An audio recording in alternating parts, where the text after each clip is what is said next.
اب آپ اس مبارک سلسلے کا 19واں حلقہ سماعت فرمائیں۔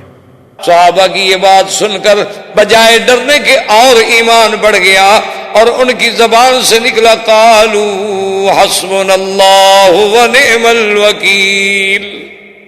یہ وہ کلمہ مبارکہ ہے جو سیدنا ابراہیم نے جب آگ میں ڈالے گئے کہا تھا، اور یہ وہ کلمہ مبارک ہے جب صحابہ نے احد کے مسئلے پہ کہا تھا، اور یہ وہ کلمہ مبارک ہے جب بی بی عائشہ پہ تہمت لگی تو انہوں نے کہا تھا، اور یہ وہ کلمہ مبارک ہے جس کو بی بی ابراہیم الخلیل کی بیوی ام اسماعیل نے جب انہیں چھوڑ کے جا رہے تھے انہوں نے بھی کہا تھا حسبنا اللہ ونعم الوکیل۔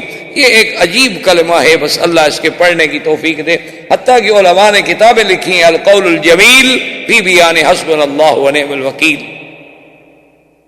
اس کے بڑے عظیم فوائد ہیں، منافع ہیں، اور اس میں عظیم برکات ہیں کہ آدمی حیران ہو جاتا ہے۔ بہرحال آپ زیادہ علم میں نہ پڑھیں، بس یہ ہے کہ جتنا یاد ہو پڑھ لیا، چلتے پھرتے وضو ہو نہ ہو پڑھتے رہے حسبنا اللہ ونعم الوکیل۔ بس ہر مشکل کے لیے اللہ کی رحمت سے یہ ایک سیر اعظم ہے، بس یقین ہو کر دیکھیں کہ کیسے اللہ کی مدد آتی۔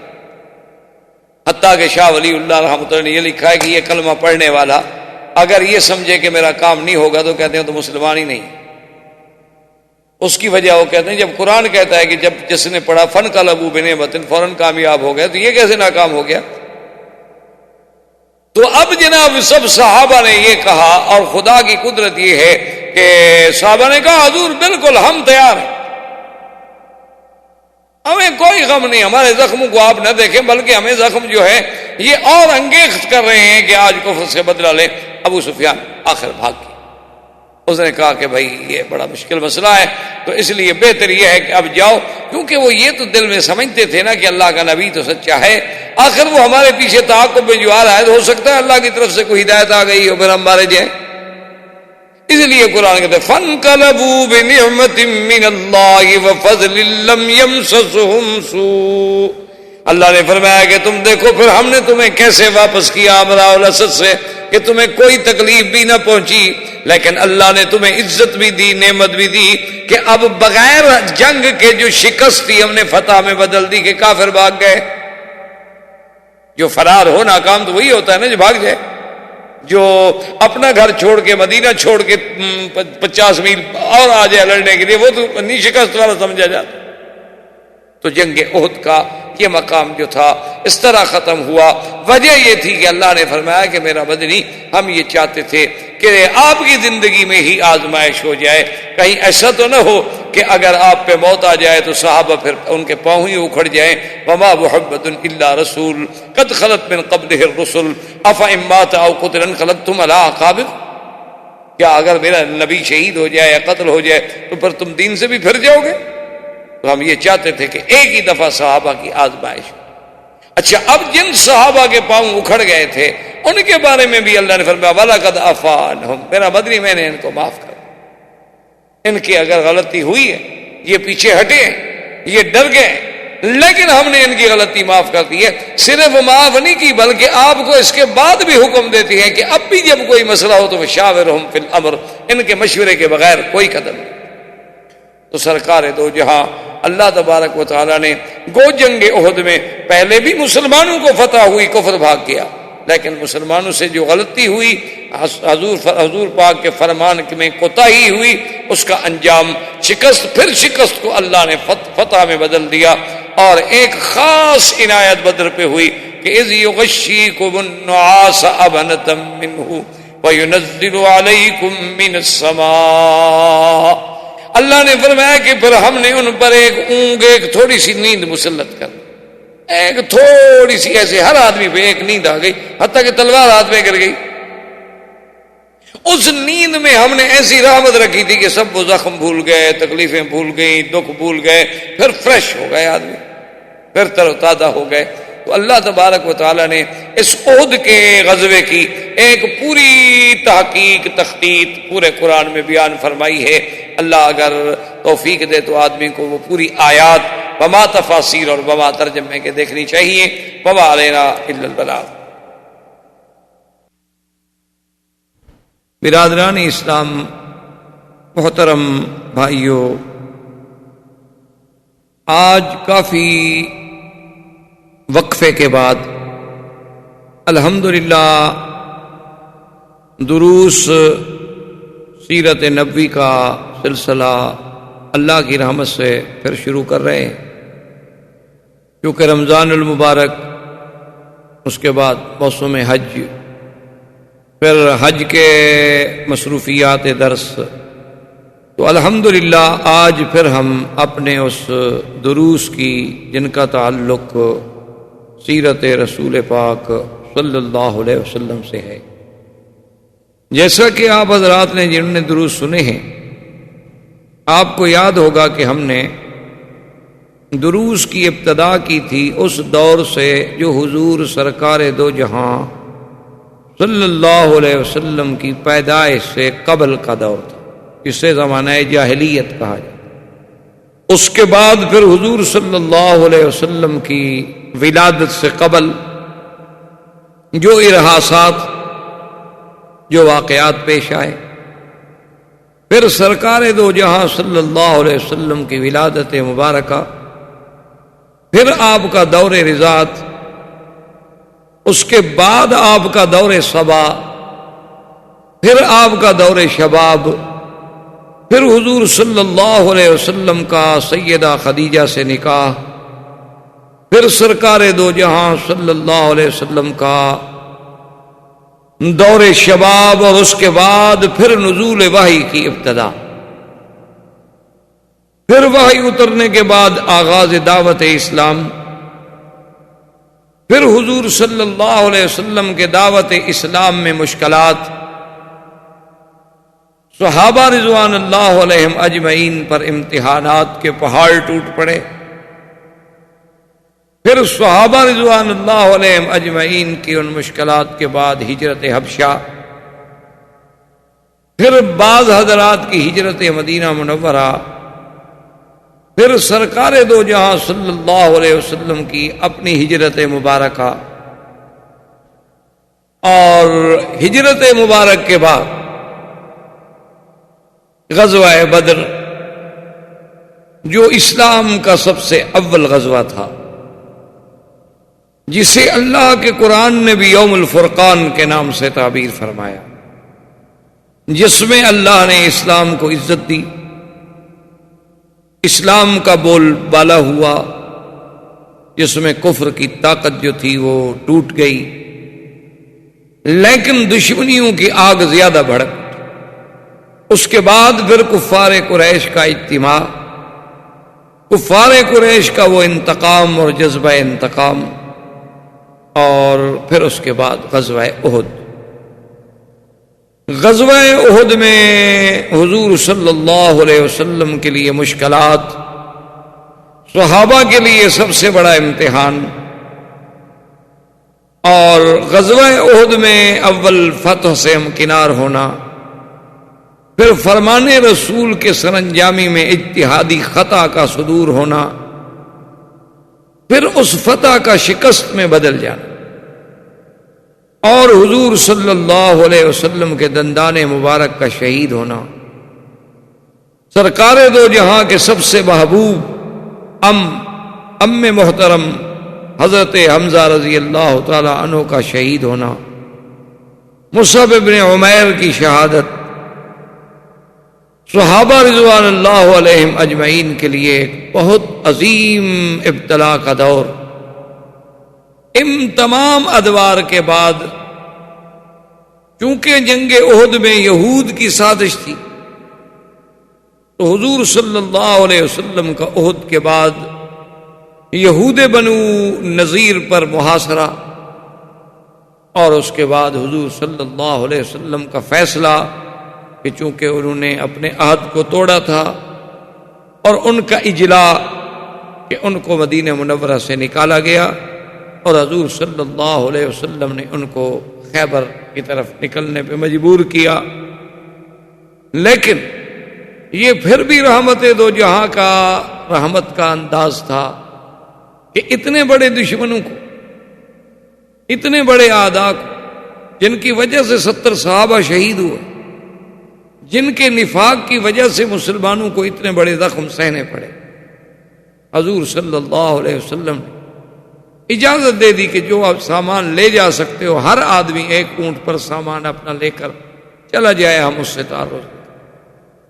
وہ لوگ وہاں سے خیبر میں آئے، خیبر میں آ کر مستقل انہوں نے ڈیرا ڈالا۔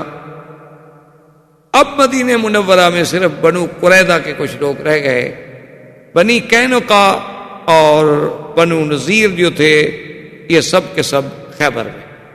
یہاں تک ہم الحمدللہ پہنچے تھے۔ تو اس کے بعد یہ ہوا کہ جب یہودیوں کو اتنا بڑا صدمہ سہنا پڑا کہ وہ تو سینکڑوں سالوں سے مدینہ منورہ میں ڈیرا ڈال کے بیٹھے ہوئے تھے، اور مدینہ منورہ میں ان کا ایک بڑا روب تھا۔ اوس اور خزرج کے قبیلے جو تھے وہ ان کے ایک قسم کے زیر نگیں تھے، کیونکہ ان کے پاس پیسہ تھا، دولت۔ لیکن اسلام کے اس عظمت کے بعد اب یہودیوں کو کسی پل چین نہیں آتا، اور یہ اللہ کے قرآن نے ہمارے سامنے بڑی واضح کر دی ہے بات کہ مسلمانوں سے اگر سب سے زیادہ عداوت کسی قوم میں ہے تو وہ یہود۔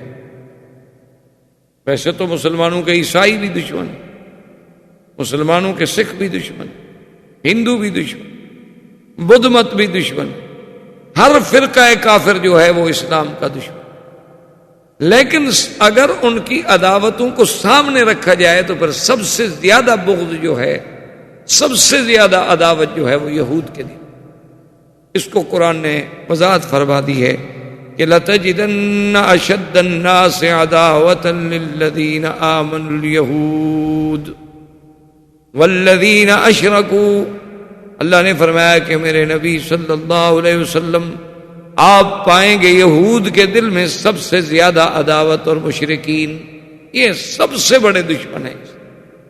اسی لیے تاریخ عالم کا اگر آپ بنظر غائر مطالعہ کریں اور بنظر انصاف دیکھیں تو اسلام کے خلاف سرکار دو جہاں صلی اللہ علیہ وسلم کے زمانے سے لے کر آج تک جتنی سازشیں ہوئی ہیں، ہو رہی ہیں، ان سب کے پیچھے یہودیوں کا۔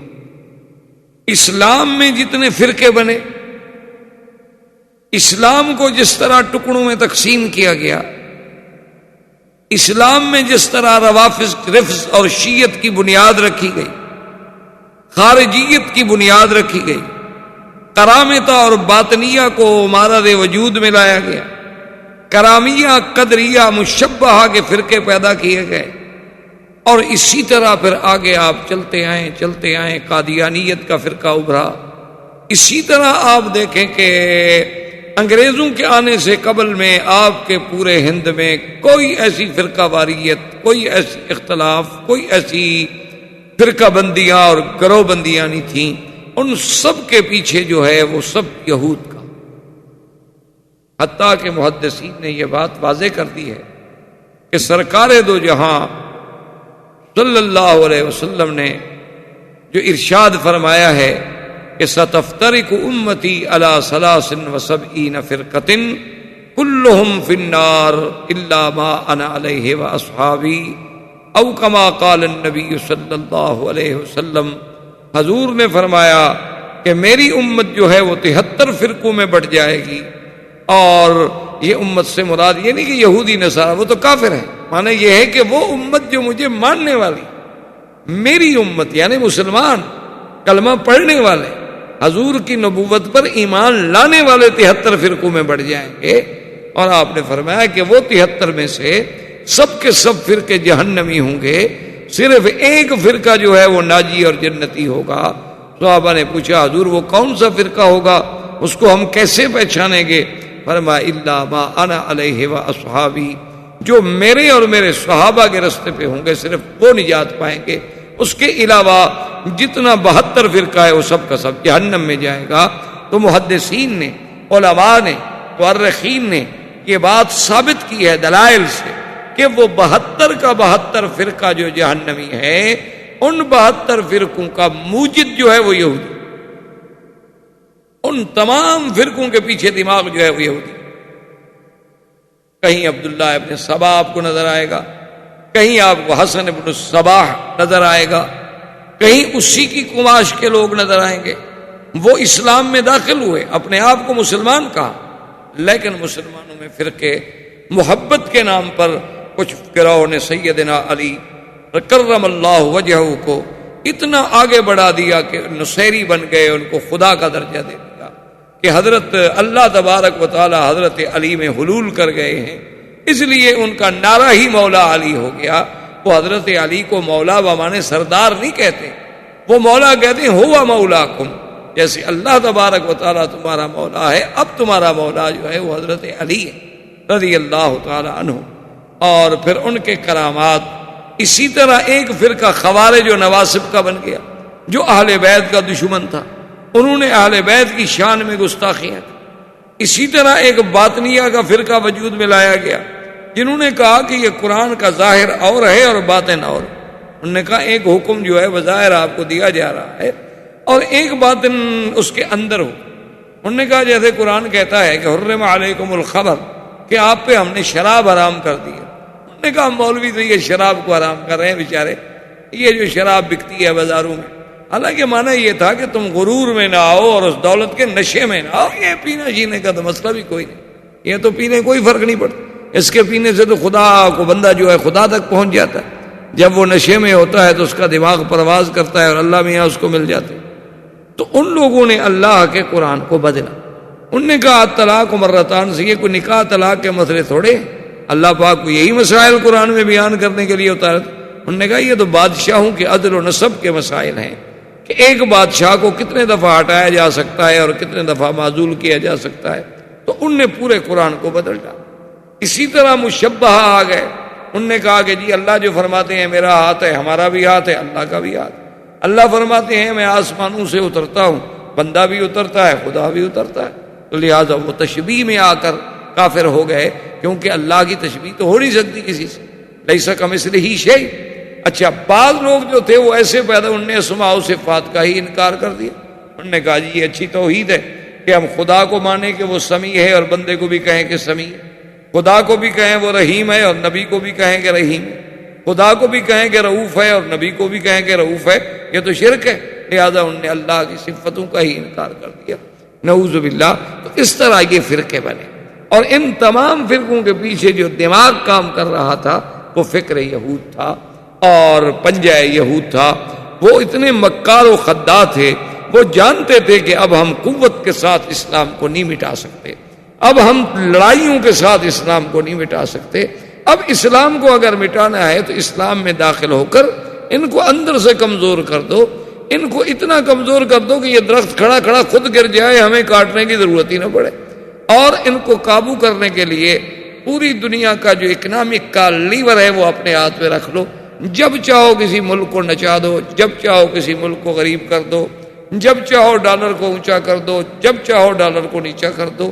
پوری دنیا میں جتنے فتن ہیں، جتنے مصائب ہیں، مسجد اقصی کو شہید کیا جائے یا بابری مسجد کو، دونوں جگہ آپ کو یہودی نظر آئے. ظلم کسوہ میں کیا جائے یا سرب میں، ظلم شیشان میں کیا جائے یا کشمیر میں، پیچھے کمانڈوز اور ٹریننگ دینے والے جو دماغ ہیں وہ آپ کو یہودی نظر آئے. آپ قادیانیت پہ نظر ڈالیں، ان کا بھی باقاعدہ تل ابیب میں اب بھی ان کا مرکز ہے، اور تل ابیب سے قادیانیوں کا باقاعدہ ماہنامہ ایشو جاری ہوتا ہے. قادیانیوں کا کیا تعلق تھا تل ابیب سے؟ وجہ یہ تھی کہ قادیانیت نے چونکہ اسلام کو نقصان پہنچایا تو ان کی حفاظت کرنے والے وہ یہودی. اسی طرح جتنے فتن ہیں، جتنا دور فتن ہے، وہ سب کے سب جو ہیں ان کے پیچھے یہودیوں کا ہاتھ ہے. حتیٰ کہ آپ دیکھ لیں، آپ تو ماشاءاللہ پڑھے لکھے لوگ ہیں، روز دیکھتے ہوں گے کلنٹن کا، مونیکا کا، یہ کیا ہے؟ یہ یہودیوں کی ایک سازش تھی کہ ایک لڑکی اتنے عرصے تک وہ اپنے کپڑے اور لباس کو محفوظ رکھتی ہے. کیا مطلب ہے اس کا؟ ان لوگوں کے نزدیک جہاں زنا گناہ ہی کوئی نہیں، جن کے نزدیک اس قسم کی آزادی ہے کہ بھئی اس میں یہ چیزیں کو معیوب بھی نہیں سمجھی جاتی. معیوب تب ہے جب کسی کو جبر کیا جائے. اب وہ کہتے ہیں جی اس کا تو ہمیں دکھ نہیں ہے کہ اس نے کیا کیا، بات تو یہ ہے کہ اس نے جھوٹ بولا. تو اس لیے ہم ذرا اس کے ساتھ سخت ہو. لیکن ایک لڑکی کو ایک آفس میں رکھنا اور 20 سال تک یا 10 سال تک یا 12 سال تک وہ اپنے اس کپڑے کو بھی محفوظ رکھتی ہے, اس ٹراؤزر کو بھی محفوظ رکھتی ہے, کیا وجہ ہے؟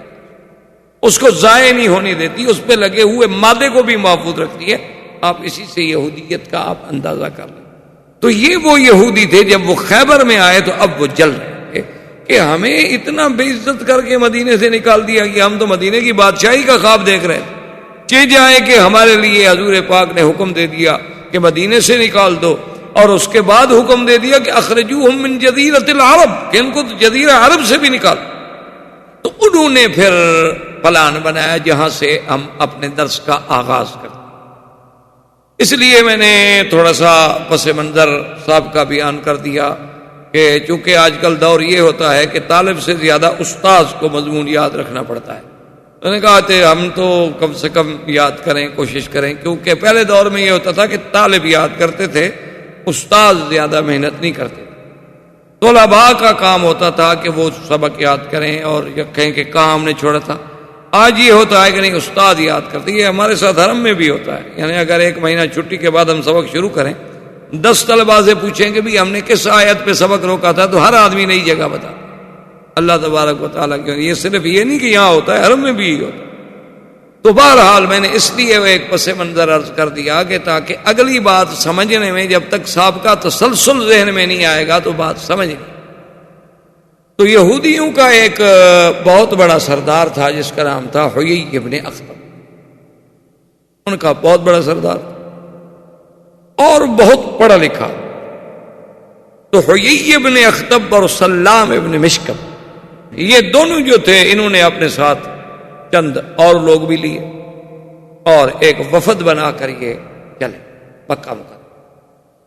سب سے پہلے یہ مکہ مکرمہ ابو سفیان کا دور تھا. یعنی مکہ مکرمہ میں اس وقت جو سربراہ تھے وہ ابو سفیان. ابو سفیان سے آ کے ملے, انہوں نے کہا کہ ہم آپ کے پاس آئے ہیں, آپ کے ساتھ بھی بدر میں ایک بہت بڑا سانحہ گزر چکا ہے کہ آپ کا 70 سردار مارا گیا.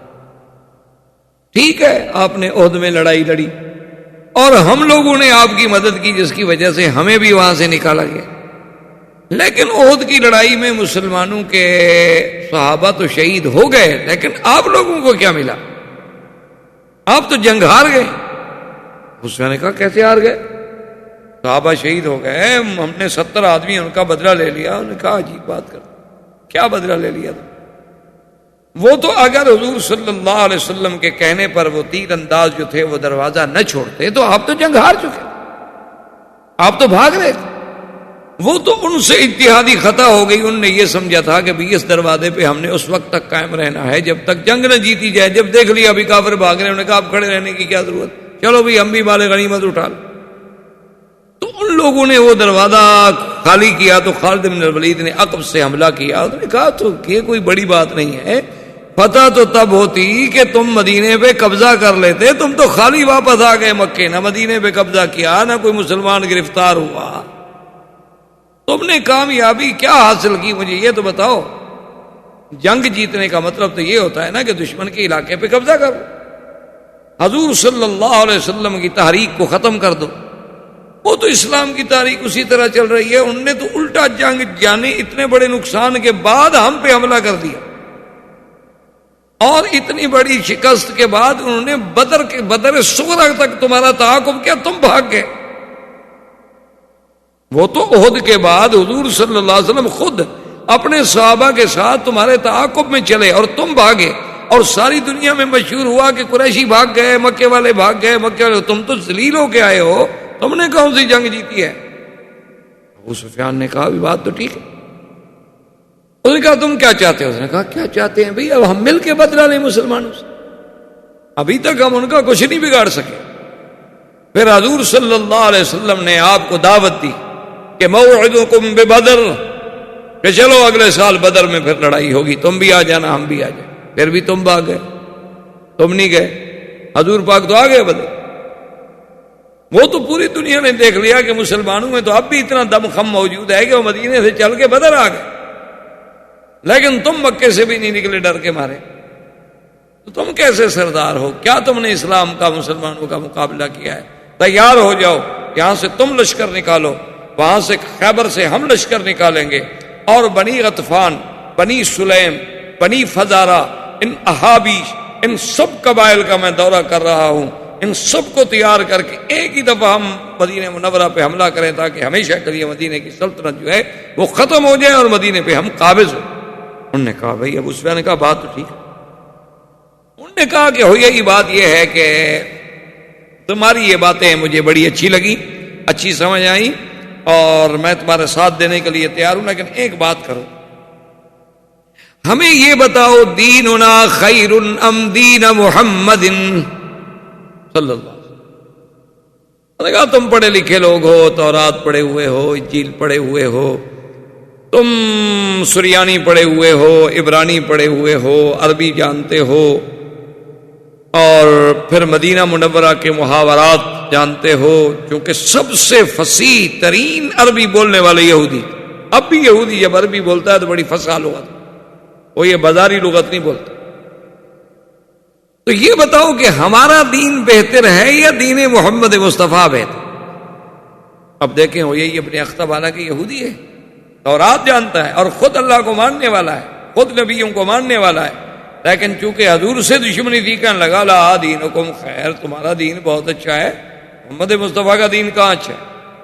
یعنی شرک اچھا ہے، بت پرستی اچھی ہے، غیر اللہ کا سجدہ کرنا اچھا ہے، چونکہ دشمن کو فائدہ لینا تھا، اس لیے وہ بدبخت یعنی اپنے دین سے بھی پھر گیا، حالانکہ اس کا اپنا دین تو وہ اہل کتاب تھے، وہ یہود تھے، وہ تو خدا کو مانتے تھے، لیکن کہنے لگا دینکم خیر یا ابا سفیان، ابو سفیان تمہارا دین بہت اچھا ہے، دیکھو تم سب مل جل کے رہتے ہو، اللہ کے نبی نے تو دیکھو آ کے لڑا دیا، ماں بیٹے سے جدا ہو گئی، بیٹا ماں سے جدا ہو گیا، بھائی بھائی سے جدا ہو گیا، خاندانوں کے خاندان اجڑ کے رہ گئے، اور کوئی مدینے چلے گئے، کوئی مکے میں رہ گئے، ان نے تو جی وہ باپ دادے کے دین کو ہی جھٹلا دیا، ان کا دادا پر دادا جس دین پہ تھے اس کو بھی غلط کر دیا، تمہارا دین بہت اچھا ہے۔ ابو سفیان خوش ہو گیا، دیکھا اب وہی نا بات، کیوں ایسا کیسے مقابلہ کریں؟ اگر ان کا دین اچھا ہے تو پھر ہم کیوں لڑتے رہیں بھائی؟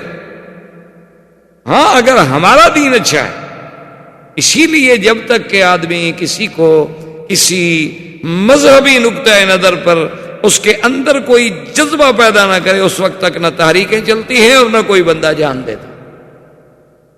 اسی لیے یہ آپ کے سیاسی لیڈر جو ہے نا یہ بڑے چالاک ہوتے ہیں، جب ان کو تحریک چلانی ہو تو پھر یہ علماء کے دروازے پہ، مولوی صاحبان کے دروازے پہ، مدارس کے دروازے پہ آ کے، کہ دین والے آدمی تھوڑا سا تو آگے آئے نا، تاکہ لوگوں کو ہم کہہ سکیں کہ بھائی ہم تو نظام مصطفیٰ کے لیے لڑ رہے۔ تو جب حضور کے نظام کی بات آئے گی تب لوگ جان دیں گے، ایسے کو پاگل تھوڑا ہو گیا کسی لیڈر کے لیے مر جائے، اگر مرے گا تو ہر کوئی کہے گا یار تو مردود ہے، خودکشی کر کے حرام موت مر گیا، دفعہ ہو، 2 مریں گے، 4 10 15 20 ختم۔ لیکن جب اسلام کی بات ہوگی تو پھر ہر بندہ سمجھتا ہے کہ میں تو اب اللہ کے رسول کے لیے جانتا، اس لیے ان کو جب ابھار دیا کہ تمہارا دین اچھا ہے تو اب قریش بھی تیار ہو گئے، اور یہ ابن اختب نے جا کے بنو سلیم سے معاہدہ کیا، بنو غطفان سے معاہدہ کیا۔ بنو غطفان ایک بہت بڑا قبیلہ تھا اور بڑا جنگجو قبیلہ تھا، انہوں نے کہا کہ ہوئی ابن اختب تم فکر نہ کرو، 4000 تو صرف ہم دیں گے نا آپ کو لڑنے میں۔ اور بنو فزارہ سے معاہدہ کیا۔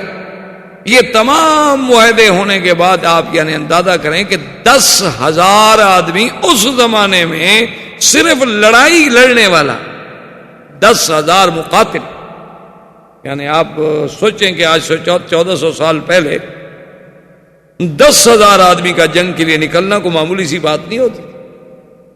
10,000 مقاتل تیار ہوا، اور یہ خبریں ایستا ایستا ایستا ایستا چلتے چلتے مدینہ منورہ میں بھی پہنچی کہ یا رسول اللہ صلی اللہ علیہ وسلم، یہودیوں نے اپنی سازشوں کا جال بچھا دیا ہے، ان کے وفود بن گئے ہیں، کوئی وفد کہیں جا رہا ہے، کوئی وفد کہیں جا رہا ہے، اور بڑی زبردست تیاریاں ہو رہی ہیں، اور اب ان کا منشا یہ ہے کہ ایک ہی دفعہ مدینے پہ حملہ کریں، اور جب ایک ہی دفعہ مدینہ منورہ پہ حملہ کریں گے تو بس ہمیشہ کے لیے ان کی قوت کو توڑ۔ حضور صلی اللہ علیہ وسلم نے چونکہ اللہ کا حکم ہے، فرمایا فشاورہم فی الامر، فَإِذَا عَزَمْتَ فَتَوَكَّلْ عَلَى اللَّهِ. میرے مدنی صلی اللہ علیہ وسلم جب کوئی مسئلہ پیش آئے تو اپنے صحابہ سے مشورہ، اپنے صحابہ سے رائے لیں. حضور پاک نے تمام صحابہ کو بلایا، سیدنا ابو بکر، سیدنا عمر، سیدنا عثمان، سیدنا علی، بڑے بڑے اجلہ صحابہ، تمام صحابہ اکٹھے ہوئے. حضور پاک نے ان کو خبر دی اور بتلایا کہ اس طرح ہمارے خلاف ایک محاذ بن چکا ہے، اور یہود، مشرکین، احابیش اور بنو غطفان، بنو سلیم، بنو فزارہ، یہ تمام قبائل مل کر مدینے پہ حملہ کیا. اب بتائیں، صحابہ کرام نے اپنی اپنی رائے دی. حضرت سلمان فارسی رضی اللہ تعالی عنہ کھڑے ہوئے. انہوں نے کہا کہ یا رسول اللہ صلی اللہ علیہ وسلم، اگر اجازت ہو تو میں کچھ عرض کر سکتا ہوں. حضور نے فرمایا کہ ہاں بات کر. انہوں نے کہا حضور جب اس قسم کے حالات پیدا ہو جاتے تھے نا فارس میں، کیونکہ اس زمانے میں فارس سپر پاور تھا، روم سپر پاور تھا. فارس کا جو لقب تھا بادشاہوں کا وہ کسرا تھا، اور روم کا جو ہے وہ ہرقل. تو یہ اس وقت کی، اس زمانے کی بہت بڑی سپر پاور تھی. انہوں نے کہا کہ فارس میں یہ ہے کہ اگر کسی مقام پر کسی قلعے کو، کسی علاقے کو، کسی شہر کو بچانا ہے اور ہماری طاقت کم ہے، دشمن کی طاقت بہت زیادہ ہے، تو ہم پھر خندق کھودتے ہیں. حضور پاک نے فرمایا وہ خندق کیا ہوتی ہے؟ کیونکہ عرب میں تو پہلے خندق کبھی کھودی نہیں گئی، اسلام میں تو کبھی خندق کا کوئی تصور بھی نہیں تھا. اس نے کہا حضور خندق ایسے ہوتی ہے جیسے ایک ندی کھود دی جائے، ایک نہر کھود دی جائے. وہ اتنی چوڑی ہوتی ہے کہ گھوڑا پھلانگ کے نہ گزر سکے، اور اتنی گہری ہوتی ہے کہ کوئی اندر اگر اس کے آ جائے تو پھر اس کو چڑھنے میں دقت ہو، اور اتنی طویل ہوتی ہے کہ جہاں سے دشمن کے آنے کا خطرہ ہے اس راستے کو روک دے. تو یہ خندق جو ہے یہ ہمارے لیے ایک دفاع کا کام کرتی ہے.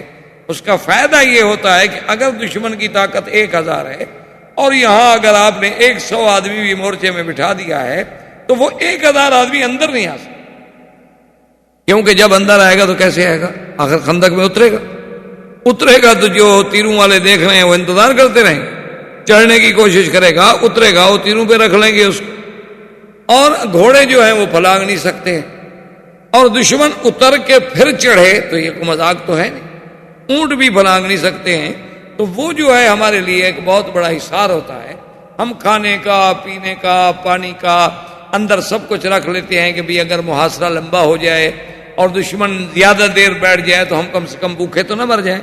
تو یہ سارے انتظام کرنے کے بعد حضور نے فرمایا کہ بھی میری رائے میں تمہاری رائے بہت اچھی ہے، میں اس کو قبول کرتا ہوں اور ہمیں خندق کھودنی چاہیے. اسی کے لیے اس غزوے کا نام جو ہے احادیث مبارک میں غزوہ خندق، اور اسی لیے اس کا نام غزوہ احزاب.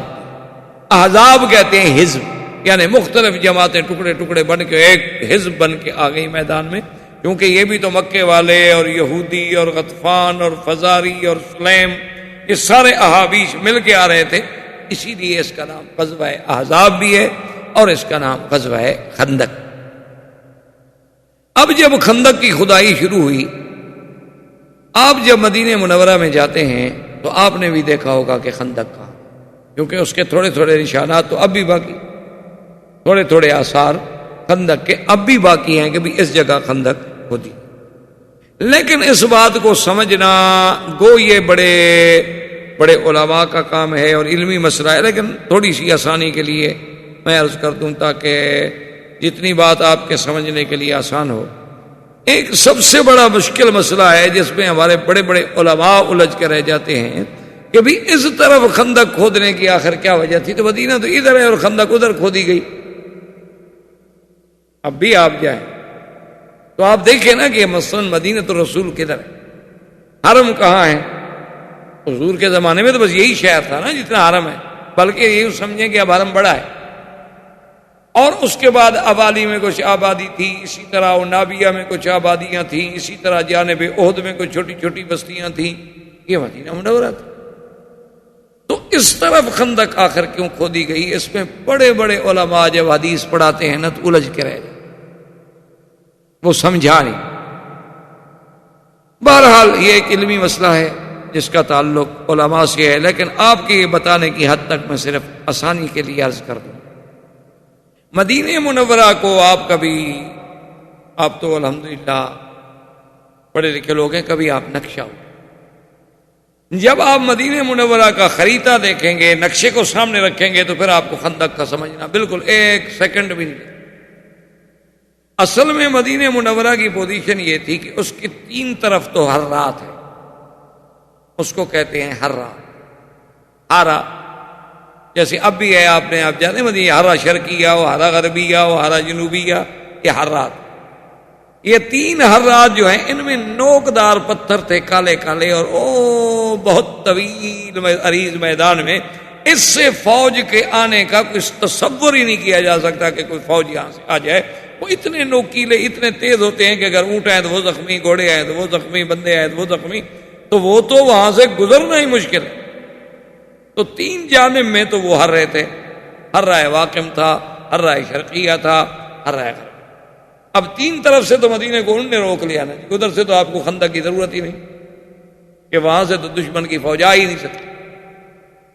ایک جانب جو تھی ما بین شرقی والغربی، وہاں تھے بنو قریظہ یہودی، ان کے بڑے بڑے قلعے تھے۔ بنو قریظہ جو تھے ان کا حضور صلی اللہ علیہ وسلم کے ساتھ معاہدہ تھا، ان کی حضور صلی اللہ علیہ وسلم کے ساتھ صلح تھی، اسی لیے ان کو مدینے سے نکالا نہیں گیا۔ بنو قینقاع اور بنو نذیر کو تو اجلا کر دیا گیا، لیکن بنو قریظہ کو یہاں سے اجلا نہیں کیا گیا، نکالا نہیں گیا، کہ ان کا معاہدہ تھا۔ انہوں نے کہا حضور آپ کا دشمن ہماری طرف سے حملہ آور نہیں ہو، چاہے ہم اس کو دولت سے روکیں، پیار سے روکیں، طاقت سے روکیں، لیکن ہم آپ کے دشمن کی مدد نہیں کریں اور اپنا راستہ نہیں دیں گے آپ کے خلاف، اور آپ ہمارے دشمن کو ہمارے خلاف راستہ نہیں دیں اور نہ اس کی مدد کریں گے۔ یہ حضور کے ساتھ معاہدہ تھا۔ عیینہ بن الحصن ان کا سردار، تو اس طرف سے حضور مطمئن ہے، کبھی 3 ہرے ہو گئے، اس طرف سے بنو قریظہ ہو، آگے جبل احد پہاڑ ہو گیا، باقی یہ شمال بچا جس سے حملے کا خطرہ تھا کہ یہاں سے دشمن آ سکتا ہے، تو اسی جانب شمال میں وہ خندق کھودی گئی، اور اس کا طول کیسے رکھا گیا، ادھر پورے مدینے کو کنٹرول کرے، اور ادھر جا کے احد کے طرف جو ہے جہاں پہاڑ جبل اسیر شروع ہوتا ہے اس سے ٹکرا جائے، اور وہ جبل جو ہے حضور کی پشت پہ آ جاتا تھا، وہاں سے دشمن حملہ نہیں کر سکتا، پہاڑ چڑھ کے اترے گا نا، آگے تو آپ کے تیر انداز انتظار میں بیٹھے ہوں گے اور پہاڑ کے اوپر بھی بیٹھے ہوں، تو پھر دشمن جو ہے اس زمانے میں جنگ جو ہے وہ گھوڑوں کی ہوتی تھی، ہاتھیوں اونٹوں کی ہوتی تھی، یا پیدل ہوتی تھی، یہ میزائل، یہ ایٹم، یہ ہوائی جہاز، یہ ہیلی کاپٹر، یہ تو ہوتے نہیں تھے۔ تو اس لیے خندق کی کھدائی کا سلسلہ اس جانب سے شروع کیا گیا کہ سب سے خطرہ جو تھا وہ اسی جانب۔ اب جناب جب اس طرف سے کھدائی کا سلسلہ شروع ہوا تو اب دیکھیں کہ انتظام حضور پاک نے یہ فرمایا کہ 10 آدمیوں کی ایک ٹولی بنا دی، اور ہر 10 آدمیوں پر ایک بندے کو امیر بنا دیا گیا کہ یہ 10 آدمی ہیں ان کے سردار، یہ 10 آدمی ہیں ان کے سردار، اور ہر 10 آدمی کے ذمہ یہ تھا کہ اس نے 40 ہاتھ جو ہے وہ کھدائی کر، عرض اتنا ہو کہ بھئی گھوڑا جمپ کر کے بھی کراس نہ کر سکے، نیچے اتنا ہو کہ کوئی جلدی سے نیچے سے اوپر چڑھ بھی نہ سکے، اور لمبائی اس کی وہ ہوگی ادھر مدینہ منورہ سے لگے گی اور ادھر جبل اسیر سے جا کے لگے۔ تو یہ طے ہو گیا، اور اس پر حضور صلی اللہ علیہ وسلم کے صحابہ نے عمل کرنا شروع کر دیا، اور یہ صحیح حدیثوں میں ہے کہ جب وہ خندق کھودی جا رہی تھی تو اس وقت صحابہ مل کر ایک رجز پڑھتے تھے کہ اللہم لا عیش الا عیش الآخرہ فاغفر الانصار والمہاجرہ، کہ اللہ اگر کوئی عیش ہے، آرام ہے، تو وہ آخرت کا، دنیا تو کچھ نہیں، دنیا میں تو آرام ہے ہی نہیں، یہ دنیا تو ہے ہی کانٹوں کی سے، یہاں تو دشمنوں کو آرام ملتا ہے، اپنوں کو تو آرام نہیں ملتا، اور یا اللہ مہاجر و انصار کی مغفرت فرما۔ یہ صحابہ گا رہے ہیں رجز پڑھ رہے ہیں اور کھود رہے ہیں اور کھدائی ہو رہی ہے اور مقابلہ چل رہا ہے۔ اور یہی وہ موقع ہے جس پہ عبداللہ ابن رواحہ کی وہ مشہور رجز جو صحابہ نے پڑھی، اور صحابہ کہتے ہیں کہ جب ہم پڑھتے تھے تو سرکار دو جہاں بھی ہمارے ساتھ شریک ہوتے، واللہ لولا اللہ ما اهتدینا ولا تصدقنا ولا صلینا، یا اللہ اگر تو ہمیں ہدایت نہ دیتا تو ہم آج نہ نمازیں پڑھتے نہ خیراتیں کرتے۔ فَأَنزِلًا سَكِينَةً عَلَيْنَا، یا اللہ ہم پر اپنی رحمت کی برسات کر دے۔ اور اگر ہم نے کافروں نے اندعوا ابینا ابینا ابینا، اگر کافر ہمیں بلائیں کہ سلو کر لو تو ہمارا کھلا انکار ہے، کھلا انکار ہے۔ تو صحابہ کہتے ہیں کہ جب حضور بھی ملتے تو فرفع صوتہ، حضور اپنی آواز بلند کر۔ تو اتنی صحابہ نے یعنی اس محبت سے، اس تڑپ سے، اس جذبے سے، اس شوق سے خندق کو کھودا کہ اس کی تاریخ میں کوئی نہیں۔ اور اسی اسنا میں ایک پتھر آ گیا، اتنا شدید وہ پتھر تھا کہ صحابہ کہتے ہیں کہ ہمارے تمام ہتھیار جو تھے وہ بیکار، اب اس پر کوئی پتھر ہتھیار کام نہیں کرتا۔ تو سرکار دو جہاں صلی اللہ علیہ وسلم کو خبر دی گئی، یا رسول اللہ صلی اللہ علیہ وسلم، ایک ایسا سخت ترین پتھر آ گیا ہے کہ وہ نہیں، ہمارے ہتھیار، ہمارے اوزار، ہماری کدالیں، ہمارے فؤوس سب ٹوٹ گئے، اب آپ مہربانی فرمائیں۔ تو صحابی کہتے ہیں فقدم رسول اللہ صلی اللہ علیہ وسلم، سرکار دو جہاں تشریف لائے۔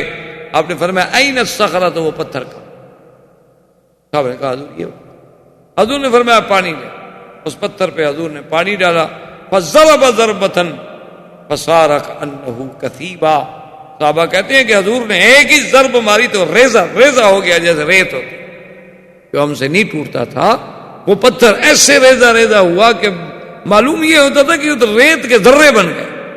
تو حضور صلی اللہ علیہ وسلم کا معجزہ اللہ نے اس احوال میں بھی دکھا۔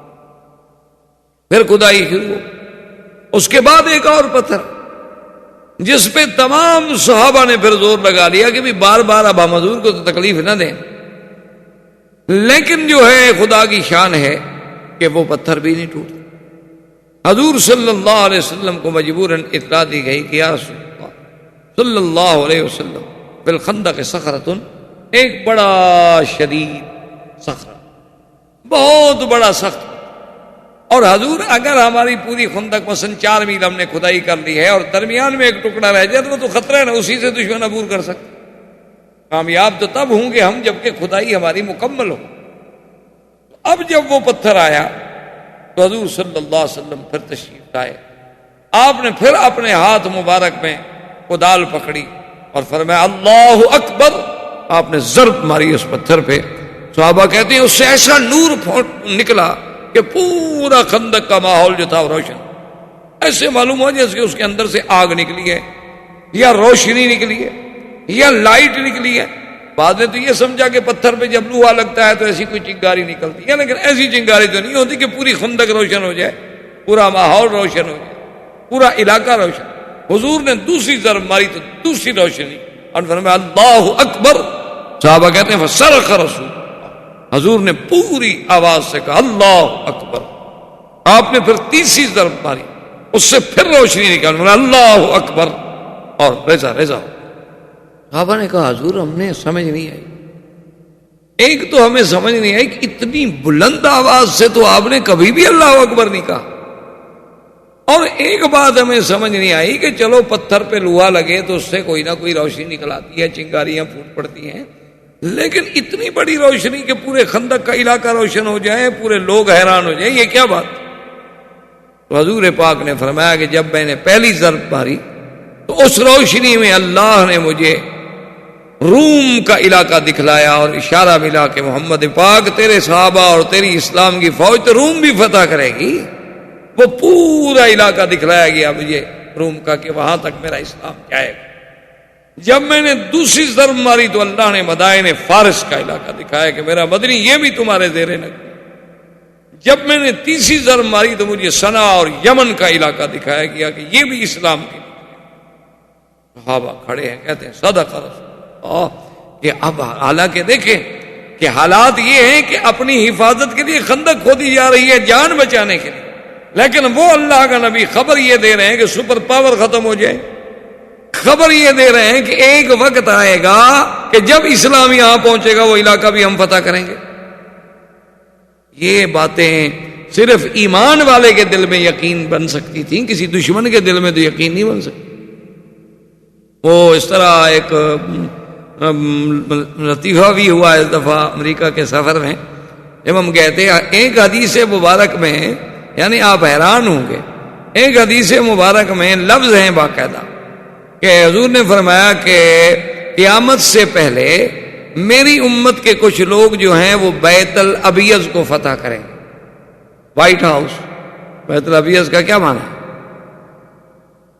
تو حضور کا فرمان ہے۔ میں نے کہا امریکہ والوں کا، میں نے کہا یار یہ پتہ نہیں اللہ میں، اس لیے تو میں نہیں لے آیا یہاں، ورنہ ہمارا کیا تعلق تھا کہ ہم وائٹ ہاؤس دیکھنے کے لیے آتے، ہم مولویوں کا کیا کام وائٹ ہاؤس سے؟ تو ہو سکتا ہے کہ وہ حدیث ہمارے ذہنوں میں ہو اور اسلام ہمیں بتا رہا ہو کہ آپ ہم پہنچ سکتے ہیں، تو اسلام کا غلبہ بھی ہو سکتا ہے، کون سی مشکل بات۔ گو بعض علماء نے کہا کہ وہ بیت الابیض سے مراد فارس تھا، کوئی کہتے ہیں روم تھا، کوئی کہتے ہیں کچھ تھا، لیکن ان کا مجھے دکھائیں ان کے محاورات میں کسی محل کا نام بیت الابیض ہو۔ بھائی ان کا کوئی کسرا کے نام پہ محل ہوگا، کوئی ہرقل کے نام پہ محل ہوگا، کوئی فارس کے نام پہ محل ہوگا، بیت الابیض کیسے آ گیا آخر حدیث میں؟ اسی طرح ابو داؤد کی ایک حدیث ہے جس میں واضح حضور نے فرمایا کہ پانی پہ جنگ ہوگی۔ اب ساری دنیا کہہ رہی ہے نا کہ آنے والی جنگیں جو ہیں وہ آبی وسائل پہ ہوں گی، پانی پہ جھگڑے ہوں گے، لڑائیاں پانی پہ لڑی جائیں گی۔ حضور نے 1400 سال پہلے فرما دیا ہے، 1400 سال پہلے۔ تو بہرحال یہ ایک الگ موضوع ہے، پھر ہم اپنے راستے سے دوسری طرف چلے جائیں گے۔ تو کہنے کا مقصد یہ تھا کہ جن کے دل میں ایمان ہو وہ تو فوراً کہہ دیتے تھے نا کہ سادہ کا رسول، بھئی حضور نے جو فرمایا سچ۔ ورنہ اللہ کا نبی یہاں کھڑے ہو کر اس روشنی میں اللہ اگر ان کو فارس دکھا سکتے ہیں، روم دکھا سکتے ہیں، یمن دکھا سکتے ہیں، تو ایک وقت آئے گا جیسے حضور فرما رہے ہیں کہ وہ یقیناً فتح۔ لیکن ان حالات میں پیشین گوئی ہو اور اس پر ایمان لانا بھی تو بڑے ایمان کا مسئلہ تھا۔ اچھا، اور جو منافق تھے مدینہ منورہ میں وہ بھی خندق کھدائی میں آگے جاتے تھے، تھوڑا سا 15-20 منٹ کام کیا، پھر بہانہ بنا کے جی مجھے پیٹ میں درد ہے، جیسے نالائق طالب علم کرتے، مدرسے میں آ جاتے ہیں، حاضری بھی لگوا لیتے ہیں، آدھے گھنٹے کے بعد ان کو پیٹ میں تکلیف شروع ہو جاتی ہے۔ یا جیسے ہمارے نالائق مسلمان اکثر رمضان شریف میں بیمار ہو جاتے ہیں تاکہ روزہ نہ رکھنا پڑے، بیمار کے لیے گنجائش ہے نا کہ روزہ قضا کر۔ تو بہرحال یہ ہے کہ بھئی منافقوں نے کہا کہ دیکھو یار مسلمانوں کا بھی عجیب عالم ہے، اپنی جان بچانے کے لیے تو خندقیں کھود رہے ہیں اور خبریں دے رہے ہیں ہمیں کسرا اور کیسر کی اور فارس کی اور روم کی، لیکن مسلمان جو تھے وہ کہتے صدق، جو حضور نے فرمایا وہ سچ ہے اور ایک دن سچ ہو کے رہے۔ اور یہی وہ خندق کا واقعہ ہے کہ جس میں ایک صحابی نے آ کر حضور صلی اللہ علیہ وسلم سے عرض کیا کہ یا رسول اللہ، ایک تو پتھر کا کھودنا، دوسرا ہمارے پاس قلت غذا، کھانے کو کچھ۔ اس کا نتیجہ یہ نکلا ہے کہ حضور یہ دیکھیں میں نے پیٹ پہ پتھر باندھا۔ پیٹ پہ پتھر باندھنے کا مطلب یہ تھا کہ کھانا تو ہے نہیں، تو آنتوں میں پانی پی پی کے بل نہ پڑ جائیں، تو انہوں نے پتھر باندھ دیے تھے کہ چلو کم از کم آتے تو سیدھی رہیں، پیٹ تو سیدھا رہے، اور تو کچھ نہیں، یا کم از کم جب ٹھنڈا ٹائم ہوگا یہ پتھر ٹھنڈا ہوگا تو کچھ اس کی ٹھنڈک سے بھی ہمیں فائدہ پہنچے۔ تو اس لیے صحابی نے کہا فرفع صوبہ، یا رسول اللہ اب ہماری یہ حالت ہوگی۔ فرفع صوبہ رسول اللہ صلی اللہ علیہ وسلم، حضور پاک نے بھی اپنا قمیص مبارک اٹھایا تو آپ نے 2 پتھر، آپ نے فرمایا کہ تم نے تو 1 پتھر باندھا ہوا ہے نا، میں اللہ کا نبی ہو کر بھی تو 2 پتھر باندھے ہوئے ہوں، اللہ کا شکر کرو، اللہ آزمانا چاہتے ہیں تو ہم کیا کریں۔ حضرت جابر ابن عبداللہ فرماتے کہ جب میں نے دیکھا کہ حضور صلی اللہ علیہ وسلم کی بھاکا کا اور بھوک کا یہ حالت ہو گئی کہ حضور کے پیٹ پہ پتھر بندھے ہوئے، تو میں جلدی سے دوڑا گھر میں اور اپنی بیوی سے آ کے پوچھا کہ گھر میں کچھ ہے؟ اس نے کہا کہ ہاں ایک چھوٹا سا بکرا ہے، چھوٹا سا اناک، اور گھر میں کچھ جو ہے، اور گھر میں کچھ زیت ہے۔ میں نے کہا مجھے یہ بتاؤ کہ یہ اگر کھانا پکایا جائے تو کتنے آدمیوں کو کافی ہو جائے گا؟ میں نے حضور کو دیکھا ہے، مجھ سے تو برداشت نہیں ہوتا۔ تو اس نے کہا کہ یوں کر لیں کہ اگر 3 آدمی حضور کے ساتھ اور ہوں اور چوتھے آپ ہوں، یا 4 اور ہوں اور 5ویں آپ ہوں، 5 آدمی سے زیادہ کا کھانا نہیں ہو سکتا۔ ہمارے پاس جو جو ہے، جو آٹا ہے، جو زیت ہے، جو گوشت نکلے گا 1 سے 1.5 کلو 2 کلو نکلائے گا، تو یہ 5 آدمیوں سے زیادہ کا نہیں ہو سکتا۔ تو حضور صلی اللہ علیہ وسلم کو جا کے جلدی دعوت کرو، میں اس وقت تک کھانا تیار کرتا۔ حضرت جابر ابن عبداللہ رضی اللہ تعالی عنہ تشریف لائے، آ کے حضور کی خدمت پہ کہا کہ حضور میں نے ایک بات کہنی ہے اور علیحدگی میں کہنی ہے۔ حضور فرمایا ٹھیک۔